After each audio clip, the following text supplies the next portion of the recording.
you're fortunate enough to have a hit television series, odds are you're going to receive a little fan support.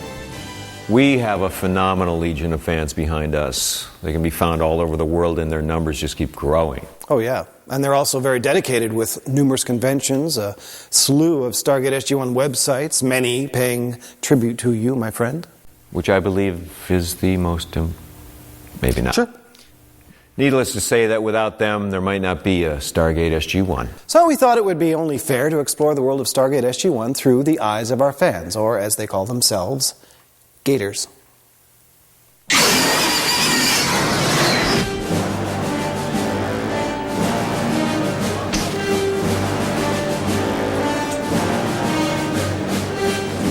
I want to say about one thing. When Jonathan and I first sold this show to Showtime with MGM, we went to dinner to celebrate, and we said, we won't really know if we're successful until we have, maybe a big convention or something. So. We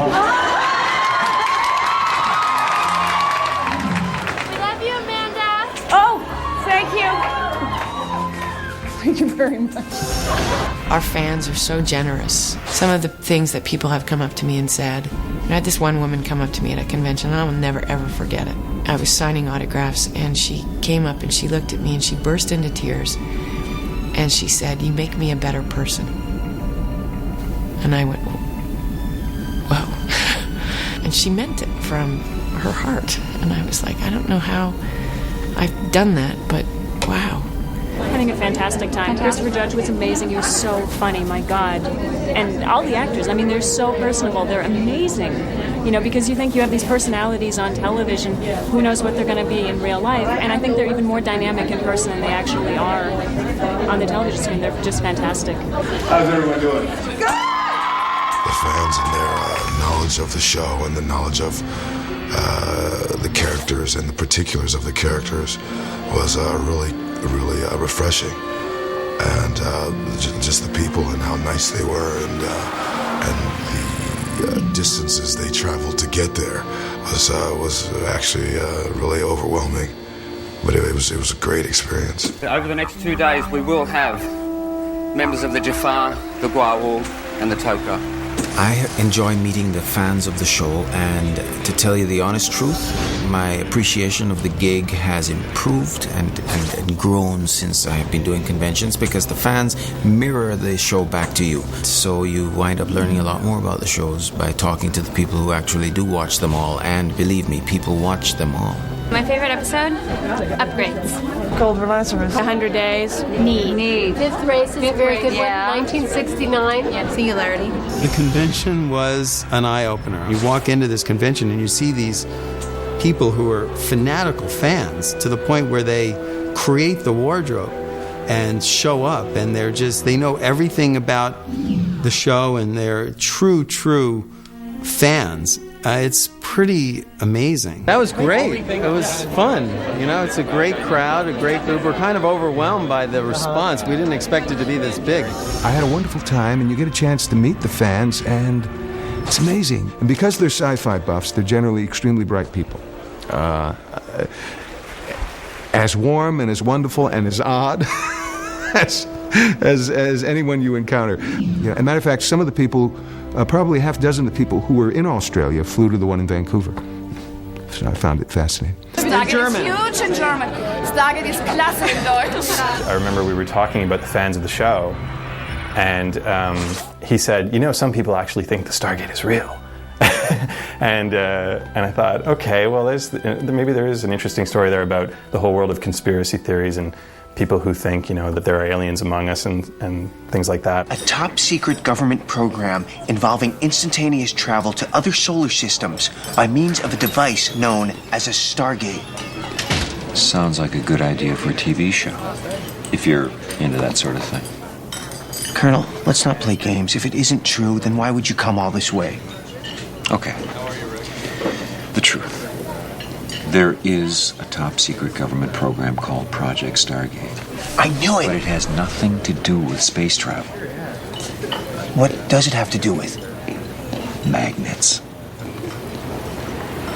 What the hell is that supposed to mean? Nope.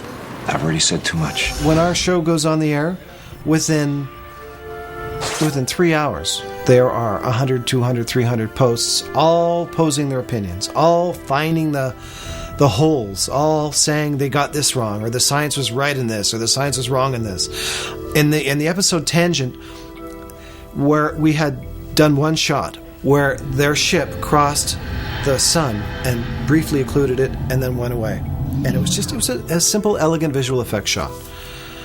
Well, that garnered about 500 posts saying, if the ship was leaving the sun's orbit, then how could it possibly have crossed the path at 90 degrees? I just smiled at that. What I smiled at more was yet another fan posting an animated diagram showing exactly the orbital path the ship could have taken to have passed Jupiter and crossed in front of the sun, allowing the camera to be in this position. I just blew my mind. I think people really care about these core people. I really do. At least that's what I get. I get from the fan mail, or I get from being out there and being able to talk to the fans. What is it they really like? Absolutely, it is a sci-fi show. They love that part of it. They love the action, because that's exactly what the show is about. But you can't take away from the fact that you have really great characters, and they care. They care about these people. I mean, we're so lucky to have this fan base. We really are. They're terrific. They're fun. Thank you very much, everyone. Thanks, everybody.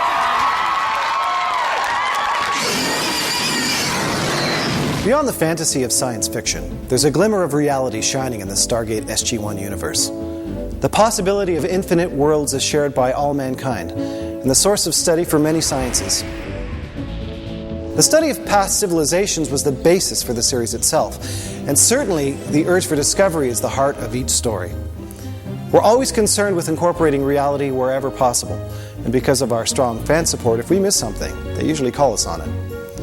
So we often turn to technical consultants for a little help.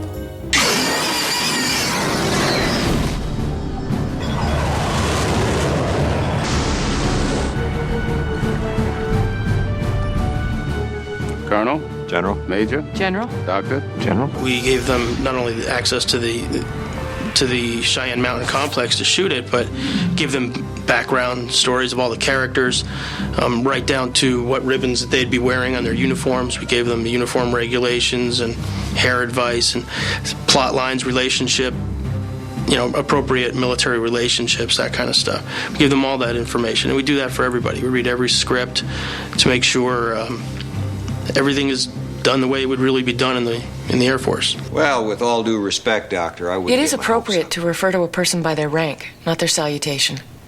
You should call me Captain, not Doctor. Captain Carter's assignment to this unit is not an option. It's an order. I'm an Air Force officer just like you are, Colonel. The Air Force Chief of Staff, General Michael Ryan, met with Hank Cohen, the president of MGM Television. They hit it off, and Hank Cohen invited him up to see the Stargate set, and decided that it would be a great idea that as long as he's going, why doesn't he, write him into the scene? Have you met General Ryan? Hello, Colonel. The General Ryan, Chief of Staff? That's right. Shouldn't there have been a memo or something? We had him do a little cameo on this, and I got to talking to him afterwards, or during the shooting, trying to, relax him a little bit. Very tense guy. And I took him aside at one point and said, do you have colonels like this? I mean, are there guys like what I'm doing with the character in the actual Air Force? Before I could even finish the sentence, he said, yes, and worse. And I went, great, okay. He said, you're doing a fine job, son. One of those things. I've read a lot about you, Colonel, in General Hammond's reports. Yes, sir? Thus far, we like your work. Thank you, sir. I like yours. Your Air Force. The Air Force. I love the Air Force. To see someone of that stature and to deal with him, I was so nervous that he was totally settled down by the time we got to him, because it took them 9 takes for me to get 3 words out. Anything else, Colonel? No, sir. Then you're dismissed. Thank you, sir. Sirs. Sir. Both of you.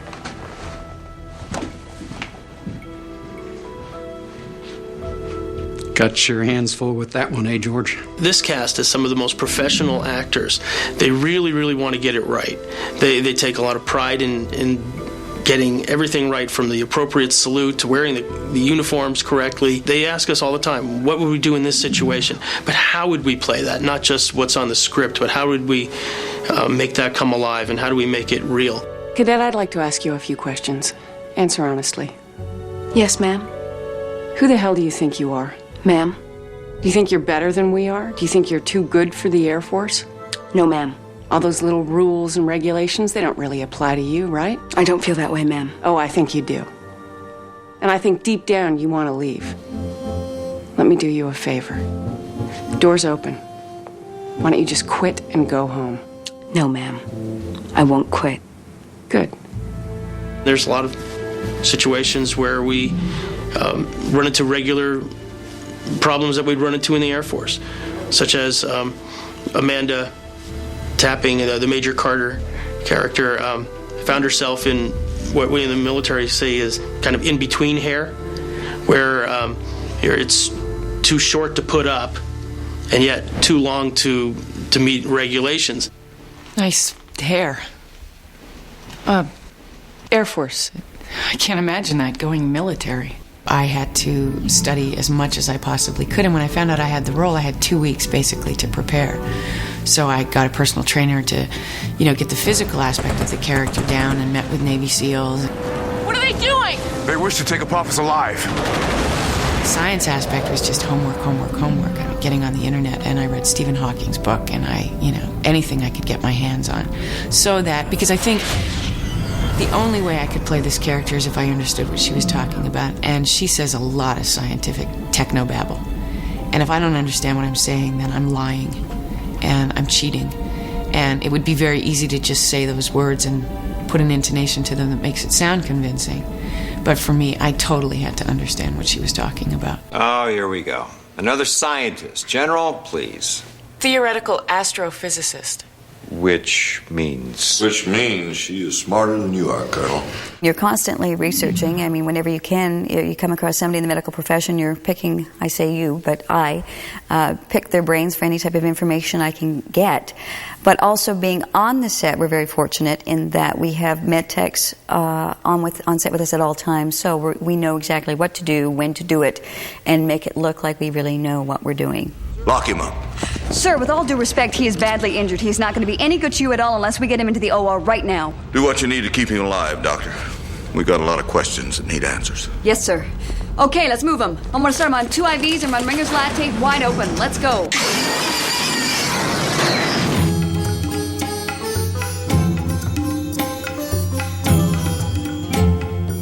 In terms of Egyptology and all kinds of mythology, not just Egyptian, we were fortunate because we had a woman on our staff named Catherine Powers, who was extremely well-versed in all things mythological.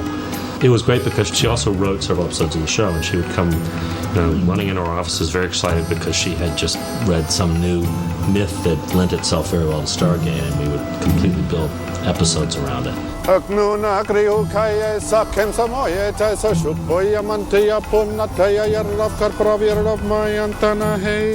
And they have called me a couple of times to translate dialogue in the series when they actually wanted ancient Egyptian to be spoken. For 2 episodes, one Serpent Song and Forever in a Day. I speak for Share, who can no longer speak for herself. I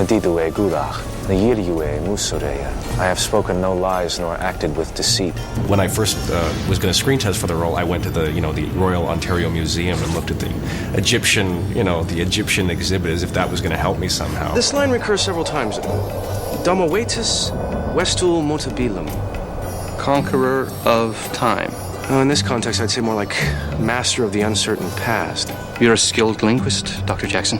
The terms that are used in the series and references to some practices and so on, it's kind of a blend of some things they've made up for the sake of the series and other things which derive from real ancient Egyptian practices.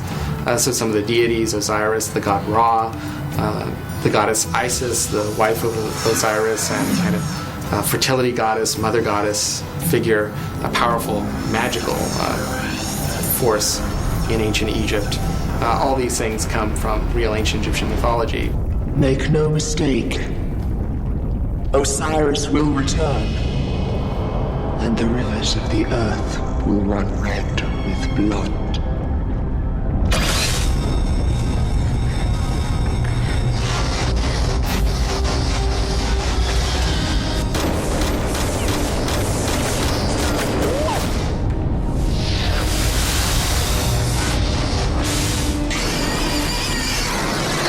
As you can see, the world of Stargate SG-1 extends way beyond the television screen. But at the heart of this show is its cast and crew. From day one, we've been very fortunate to have established a strong sense of family on the set. It's part of what I feel makes Stargate SG-1 succeed. That and a good caterer. Arguably the most important aspect of television production. Life in general. Let's hear what the cast and crew have to say about working on Stargate SG-1.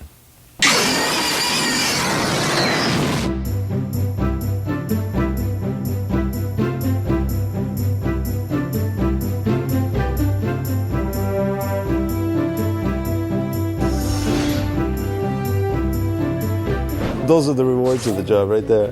On a lot of shows I've done, you get people who are just sort of like, yeah, we'll come into work, we'll shoot the show, and we'll leave.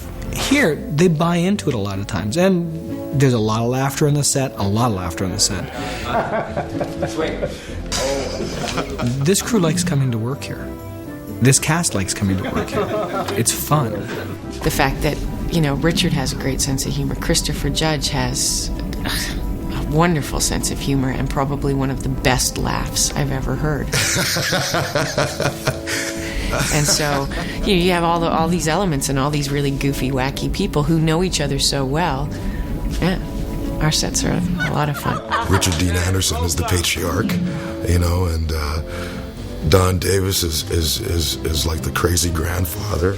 Like Michael's the younger brother, the wild child. I'm kind of the older brother that's been through what Michael's been through, who tries to give him advice. And even though the producers would say I'm the one that actually led him off the path of righteousness, so we have this atypical family structure. You see a lot of shows on TV, and when you have press junkets and everything, they say, yeah, we're just one happy family. We love each other, and, life's great and good. And then once they're off set, they don't speak to each other. We do. We go play golf. We go out to dinner. We do things together. It's a great show. Colonel O'Neill, what the hell are you doing? In the middle of my backswing! Richard Dean Anderson is, like Michael and like Robert, he's a friend now. It's amazing how close series television brings people together. Can I help you? The only thing I've ever demanded is a sense of humor. It's not fun to get up at 4:30 in the morning to go rig a light. It's hard work. We look serious. Year after year makes you appreciate what a real core family we have here. And there is the mamas and the papas and all the little babies, and we all come back, and every beginning of a new year is just like the SG-1 team is kind of like a little family, and it makes it so much more fun each year, and you appreciate it much more each year to come back and see those smiling faces and to see the first day everybody so genuinely excited to see you, to see each other, and to be doing what we're doing and to have fun and be successful doing it. I think it's been a real treat. Yeah, well, I saw that planet. I saw it. I was there. Do I love coming to work? You bet. Do I still pinch myself? Absolutely. It's great. If you have a good story and if you have good casting and you execute it, you're going to have a good show.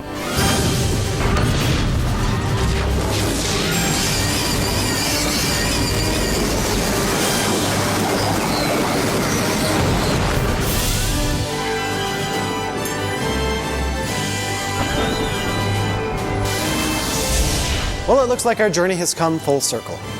So it's fair to ask, what is it about Stargate SG-1 that makes it so popular and unique?